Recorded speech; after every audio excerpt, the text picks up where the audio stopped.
Hello everyone, welcome to this YouTube exclusive. Although I usually put all my casts up on YouTube. This is done specifically for YouTube. There you go. Rifkin made a call out tweet saying, hey, does anyone want to swap replays from the Twitch Rivals ladder stream? And I was one of the people that said, yeah, sure, let's do it. So I gave him one of my videos, I got one of his replays. You can check out the video on there's YouTube, Base Trade TV. All the links would be down below anyway, so just make sure to check down below if you think that this is an awesome StarCraft 2 player. But also because he's cool and he does a lot of stuff.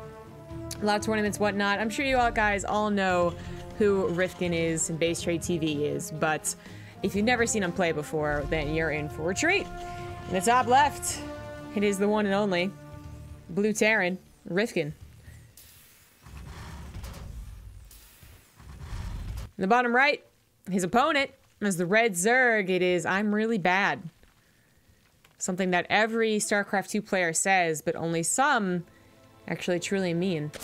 We'll see how bad this guy is. I'll see if he's a rager despite saying I'm really bad right in the name. See how that works out. Sometimes they're exactly like their name says, and other times they're completely different. One time I had a guy that said, oh, no, what was this? It was like offensive GG or something like that, and I was like, oh boy, I wonder if he's actually an offensive GG. And he did. And he was an asshole.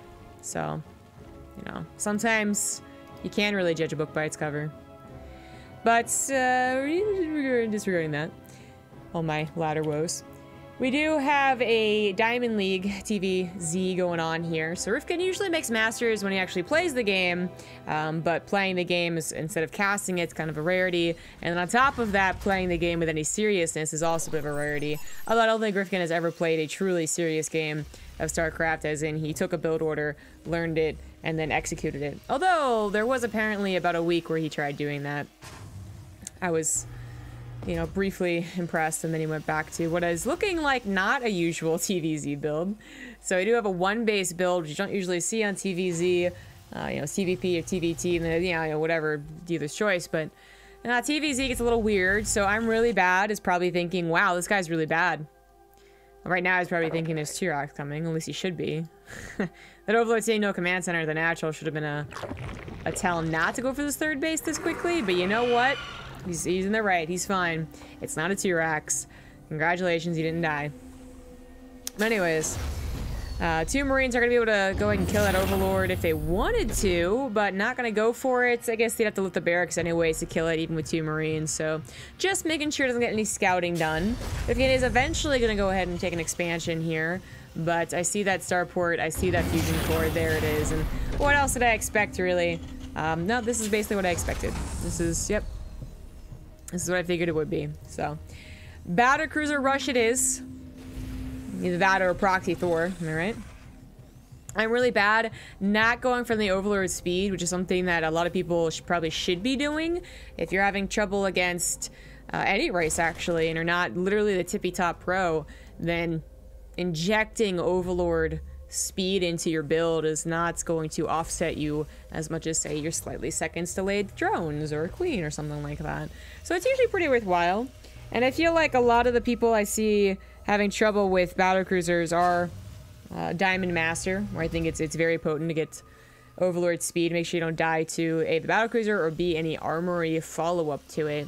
But I guess they'll argue that they're not just dying to not scouting it. They do scout it, but they still die to it anyways. It can be pesky. I can understand, right? Like, I play Zerg occasionally. I've gotten battle cruiser rushed once or twice, and I understand how frustrating it is. But truthfully, if you watch the pros, there are a couple ways you can deal with it. You know, getting a lot of queens first and foremost, but when it isn't that, the Zerg's answer to everything. Right. And then beyond that, you can go for a Spire, you can go for a Roach attack, but basically just don't take a lot of damage from the battlecruiser. And if you play the regular macro game, you know, just make sure you're facing either mech or bio. Actually check for that as well. There might be an assumption that battlecruiser leads to mech, but that's not actually true. See plenty of bio builds afterwards. Since it's Rifkin, I'm gonna guess he's gonna go into mech after this, or maybe just more battlecruisers, which technically have the mechanical, so I'm not wrong. Engineering base quite fast. I guess worried about eventual Spire play, so whether it's mutas or corruptors to take care of the battle cruisers, which can be a strong response. We've seen that recently, where you don't take a ton of damage from the battle cruiser harassment, maybe some, but not a lot, not game-ending damage. Speaking of battle cruisers, there we go. But then you like add on a bunch of erosion and corruptors and you go for an attack. The response from the Terrans is actually more so like cyclones, but missile turrets will also help out. So this battle cruiser was super fast because it was on one base, and it was before the sport crawl was even done, but more importantly, the sport crawl is out of position, so it's looking a little awkward. And the battle cruiser is going to be able to take out these queens if it really sticks around. There you go. One queen is used, but that's it. Spore Crawler is being repositioned to help out, and with the Spore Crawler and all these queens, I do think the battle cruiser have to teleport after killing this one. Yeah, he's gonna get the... Okay, so he's gonna go for the last queen. It's a little close there. Oh, God. Little close. And he's not even using teleport to get out because he used teleport to get in. That's right. So the other option was just trying to leave, and he stuck around. If there was, like, one more queen chasing that battle cruiser down on this creep, that might have been bad news. Or if the Hydra's been any faster.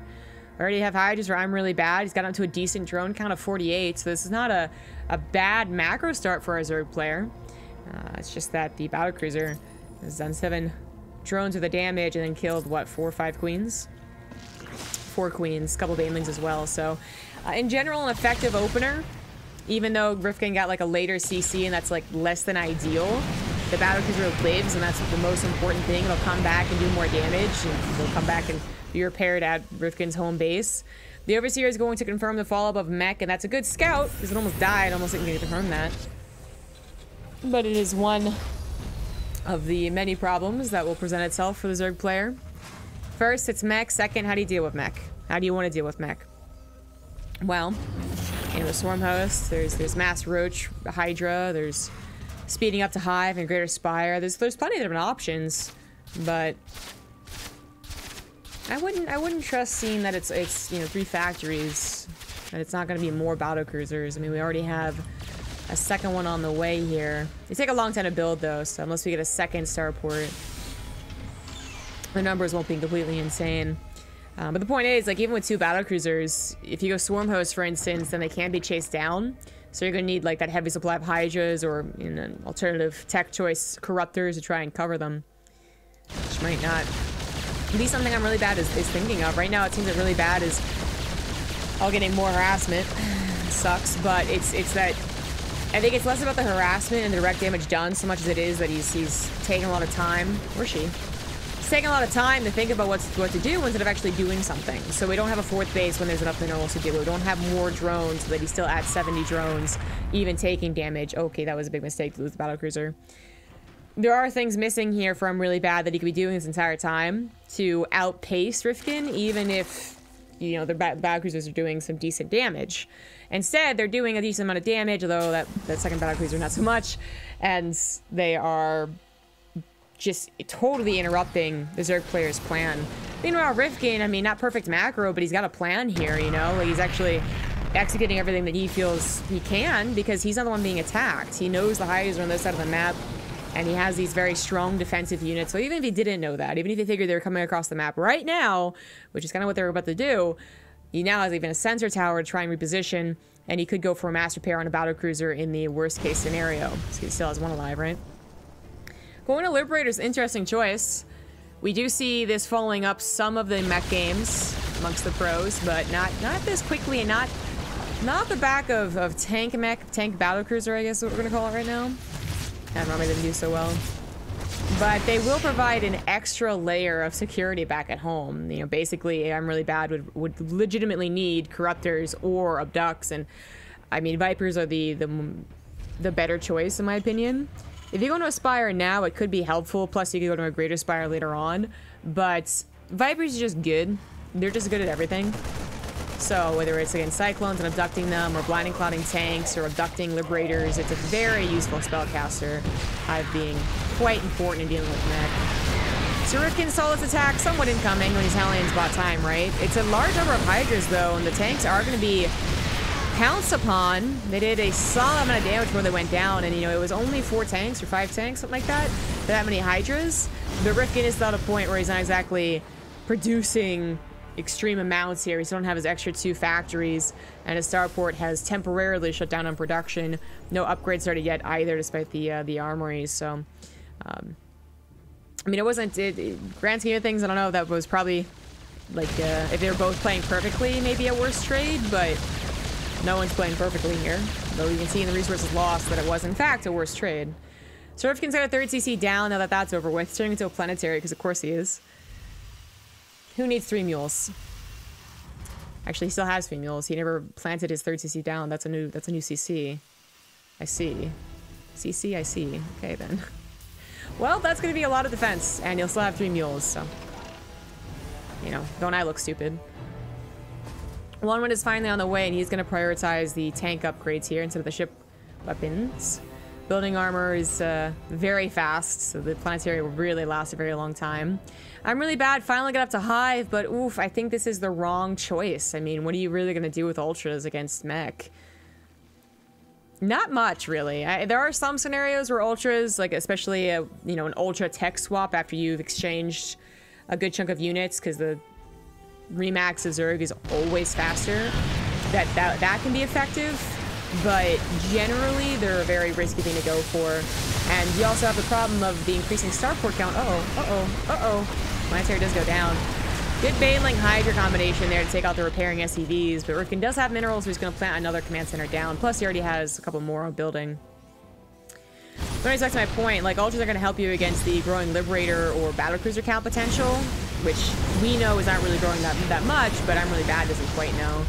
These Hydras are chased down by the Blue Flame Hellions. In low numbers, the Hellions will do well against them. And it's going to be an immediate attack from Rifkin after losing that planetary. I mean, he lost the planetary, he didn't lose the army, so this is actually kind of called for. I'm really bad. Is it maxing out? I guess maybe having a larva problem right now? No, just not maxing out. Oh, waiting for the Ultras. But these Ultras don't have chitinous plating, so I don't think they're going to be that useful.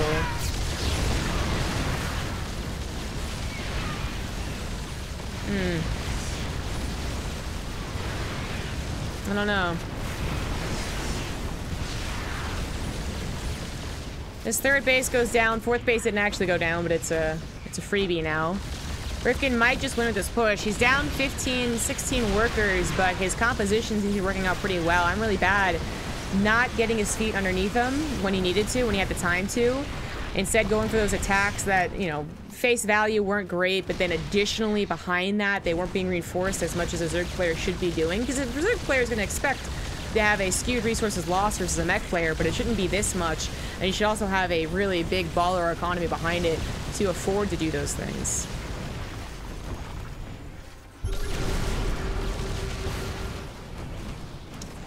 Well, this does seem like the end push here. A little bit of a counterattack run by, trying to get something done. And it is finding all the planetaries not quite formed, so Rifkin's gonna simply lift that one. Maybe try and get these ones to finish. This is an orbital, actually. Not a ton of production for him coming on the way. Just now starting up Thors and a Hellion, so it could get dangerous. This Ultra is gonna simply get blasted away. Drones pulled into Mech Army. That doesn't really, I mean, it doesn't work any better than the Fire Army, I guess. This is, I'm really bad losing the game.